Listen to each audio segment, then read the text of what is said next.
పాఠకులకు అందరికీ ఉగాది శుభాకాంక్షలట. ఇక వాన వస్తుంది రైతన్న జర జాగ్రత్త.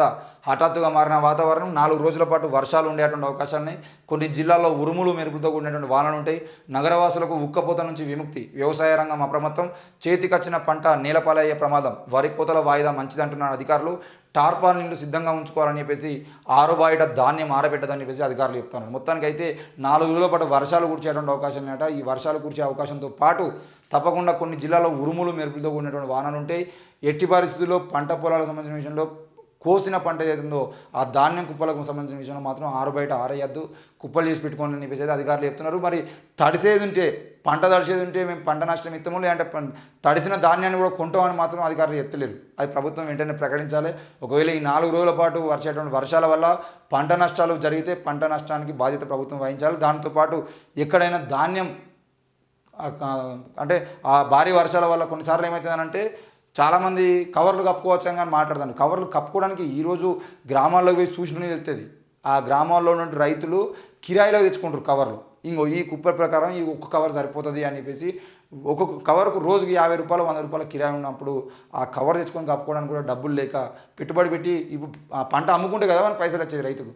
కాబట్టి ఒక చిన్న కవర్ వేసుకొని కప్పుకుంటాడు. భారీ వర్షం వల్ల సడన్గా గాలి కొట్టుకపోయేది ఉంటే ఆ పంట మొత్తం తడిసిపోతుంది. కాబట్టి అట్లాంటి ప్రమాదాలు కూడా జరుగుతాయి. కాబట్టి ఆ పంట ఒకవేళ కనుక ధాన్యం కనుక తడిస్తే తడిసిన ధాన్యాన్ని కూడా కొనాల్సిన బాధ్యత ప్రభుత్వం మీద ఉంది అనే విషయాన్ని గుర్తు చేస్తా ఉన్నాం.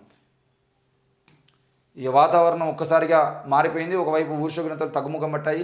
45 డిగ్రీలకు చేరువలో ఉన్నటువంటి పగటి ఉష్ణోగ్రతలు ఒక్కసారిగా 41 డిగ్రీలకు పడిపోయాయి. కేవలం 24 గంటల వ్యవధిలోనే 3 డిగ్రీలు తగ్గిపోయాయి. మరోవైపు రాష్ట్రంలోని పలు ప్రాంతాల్లో ఆకాశం మేఘావృతంగా మారిపోయింది. తెలుగు రాష్ట్రాల్లో సోమవారం భిన్నమైన వాతావరణం నెలకొంది.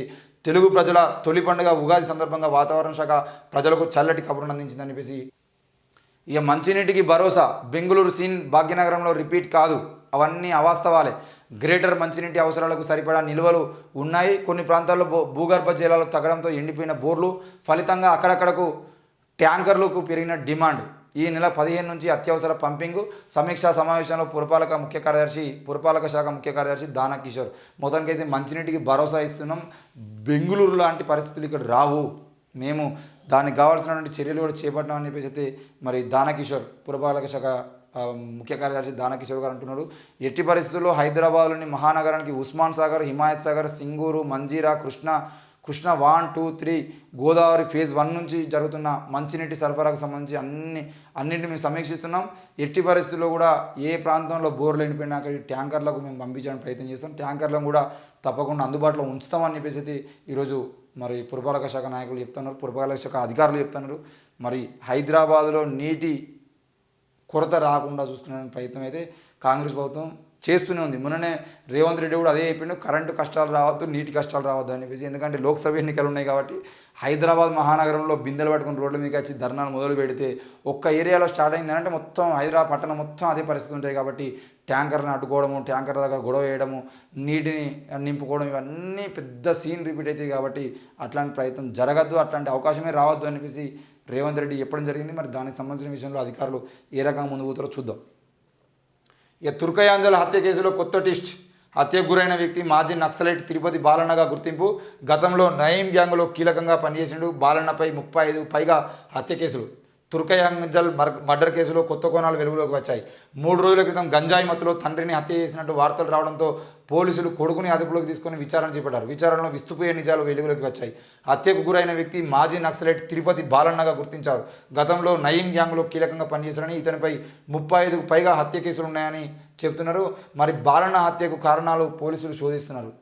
కేవలం ఆ రోజు వాళ్ళ కొడుకు డ్రగ్స్ తీసుకున్నాడు కాబట్టి ఆయనను అరెస్ట్ చేసి ఆ కేసును క్లోజ్ చేద్దామని ప్రయత్నం చేశారు. కానీ బయటకు వచ్చిన విషయం మాత్రం ఆయన బాలన్న, మాజీ నక్సలైట్ బాలన్న, 35 ప్రధాన కేసులు ఆయన మీద ఉన్నాయి. అందులో కూడా నయీం గ్యాంగ్లో కీలకంగా పనిచేసినటువంటి వ్యక్తి. నయీం గ్యాంగ్లో పనిచేసినప్పుడు ఆయనకు కూడా ఆ డైరీకి సంబంధించిన విషయంలో కూడా కొన్ని అంశాలు ఉన్నాయి. బాలన్న కూడా తెలుసు అని చెప్పేసి, లేదు అనంటే తుర్కయాంజల్ వేదికగా చాలా పంచాయతీలకు, చాలా సెటిల్మెంట్లకు కూడా బాలన్న ముందుండి పనిచేసిన విషయాన్ని కూడా అక్కడ వాళ్ళు చెప్పారు.